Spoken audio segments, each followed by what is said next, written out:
Hey, Facebook land. Hey, it's Christy Garner. How you doing? Self-empowerment coach and psychotherapist online. This week I am talking about ways to awaken your confidence. And we are going into 4 stories that you need to examine if you want to make sure that you are not leaking energy. Make sure that you are feeling your best. Make sure that you are living the life that you truly want to live, and make sure that you're not kind of boring yourself or working yourself into a deeper hole by repeating things in your mind that aren't helpful. So I've come up with 4 stories that I hear a lot of my clients and my friends, and probably stories I've told myself for a long time. In my brain, I've kind of looked at what are the most important ones and what are the ones that you need to stop telling. What are they? So yesterday we talked a whole bunch about ways to that you do feel, like what keeps you from feeling confident, what are things that nourish you, and what are things that you want to feel, right? So if you weren't able to do that, go ahead and check back in on day 1. If you need the PDFs, if you're not on the email list,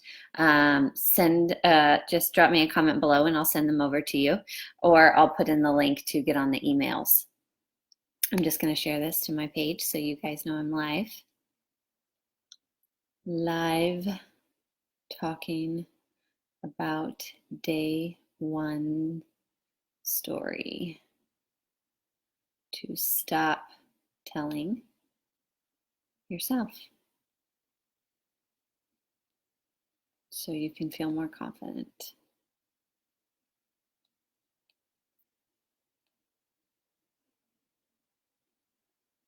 So the story that we're talking about today is a story about money. We all have a story, and probably we all have stories about money, all of us. So that's why I started here. What is your story about money? What is it? Are you always worried about money? Do you fear that you'll never get ahead or reach your goals? If you do always feel like you don't have enough money, or you'll never have enough money, or there's no way that you're going to make a lot of money, you might be suffering from some kind of scarcity mindset. Okay, and scarcity mindset can really make you kind of in a this hardness, right? When you are feeling like I'll never have enough money, I'll never make enough money, I'll never be able to have the things that I want or need or love, you don't have a lot of space in that feeling inside of your body when you repeat those words to yourself. I don't have enough. I'm never going to make enough. How am I going to make money? There's like I know you can feel it if you just do it right now. There's like a going internally, right? Like I'm hunching my shoulders in. Yeah, there's like a protection that comes up because you want to protect yourself from that. You're like, oh my God, that's so hard, right? So that's what you just need to check out. What is your money story, right? And is there a scarcity story? When you constantly think you'll never have enough, you're causing stress to your body. You're actually wreaking havoc on your health, right?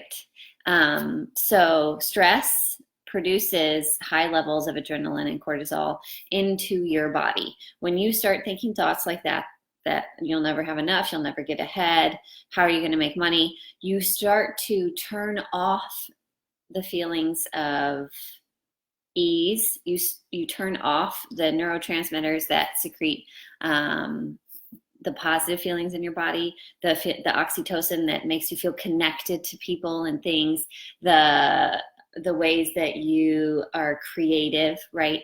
So when you start thinking in the scarcity mindset, you start to turn on the adrenaline and cortisol, which leads to a protective response coming up inside of the limbic system of your brain saying, we're in trouble, right? Oh no, we're in big trouble. You better figure out how you're going to get out of this, right? So this is an old story, a super old story, probably that you've been, maybe your parents told the same story about money. I don't know. Maybe in your household, that was the story about money. Like as a kid, there was never enough money. to get what you wanted, or you would ask for something or need something, and your parents would be like, what do you think, money grows on trees? Right? So you can kind of examine where these stories came from. So in the little PDF for today, I just tell you, like, go ahead and just brain dump about this story. Where did you get these stories? What are the ones that you tell yourself? How long have you been telling them? Just check it out. What's my money story? And this kind of closing in and feeling like you don't have enough and feeling freaked out, and kind of turning on the limbic system of your brain saying we have to fight or flight to get out of this situation, probably also makes you shut down in a way, right? If you always feel like you're not going to have enough money, then why would you even try? Like, why would you even try to do something different? Why would you even let this huge change happen in your life if the story is that's never going to happen to me? Okay. So instead of thinking I'll never have enough, what are some other stories that you could think instead? What are some different stories? I know just this weekend I was hanging out with a friend of mine, and she was asking me about work. And I work contracts, and I have a private practice, and I have a lot of things I'm juggling. And I said, well, yeah, I have this contract job now, but contract jobs, they go away. And she said something to me like, well, but what are the odds that you won't get another job? And I was like, well, I don't know. I'm not worried about it. I wasn't thinking I had a lot of scarcity mindset, but she said, you have a very particular skill set, and you've worked in very particular places, right? Because I've worked in domestic violence, sexual abuse, sexual assault, and with military families. So I'm a trauma expert. I do a lot of work with helping people understand trauma. And so that's kind of why I came up with those stories today about what are the things that are actually like traumatizing our bodies by us telling them to ourselves, right? So when she said, like, don't you think you'll probably get another job in this field that you're in? It's very particular. And I was like, oh yeah, totally, of course. Why would I think that I wouldn't have another job after this job? So there was a little bit of my scarcity mindset. That's how it comes up for me, is feeling like, oh, well, maybe this will end and I'll never get something else again, right? There's a little piece of my scarcity mindset. So what I really want you to do is get all of this money story out. And then instead of thinking, how am I going to make money, right? What's the next thing? Where's the next job? How's the next, like, how am I going to figure it out, right? Ask yourself, what would I love to do? What do I love to teach? What do I love to spend my time doing? Yeah. Because when you're passionate about something and you love something, then that comes through in what you do. And that's how people are going to be attracted to you, right? That's how people are going to find you. That's how people are going to know about you, is they're going to hear about the cool things that you're doing, or you're going to talk about the amazing things that you love to do. And someone's going to say, wow, I know someone looking for someone just like you. Or wow, you love to do that. That's exactly what we're looking for, right?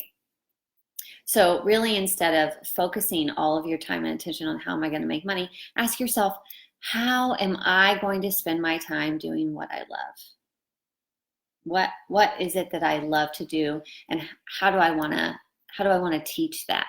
How do I want to engage with that every day? Right? There's like a openness and a creativity to that question. Like, my heart just soars a little bit, right? So this stress that I was feeling about, how am I going to make money? How am I going to make ends meet? How am I going to make it work, right? I want to replace my story of how am I going to make money with, what do I love to teach, and how do I want to do that? Yeah. So I don't know what your story is going to be, your replacement story, but at the bottom of this little handout that I gave you, go ahead and write down what story you could ask yourself instead of, how am I going to make money? Okay. Because after you kind of brain dump and you get out all of your stories and where they came from and what they all are and how they make you feel, and write down all of your fears, then feel into, okay, what is it that I really want more of in my life? Yeah. And so how do you want to do that in a way that is going to bring in financial assistance for you to teach that, or Do that. Yeah. So ask yourself that question every time instead of the how am I going to make money question. And just replace that one story. Let's just try with one story. Okay. So that's story number one. If you want to ask some questions, if you want to talk some more, if you're in my women's empowerment club, come on over. We'll discuss it in the comments. And if you're not, comment on this post and I'll be happy to get back with you and see if anyone else has any great new stories that they want to add instead of how am I going to make money. Please drop them in here because the more the merrier. Okay, Christy Garner, Self-Empowerment Coach. You can find me here on Facebook at Self-Empowerment Coach or on Instagram, Self-Empowerment Coach, or www.transformyourlovestory.com. I've got women's groups and lots of one-on-one coaching and some good programs coming up. Hope you guys are having a great day and feeling a little bit more confident. Okay, aloha.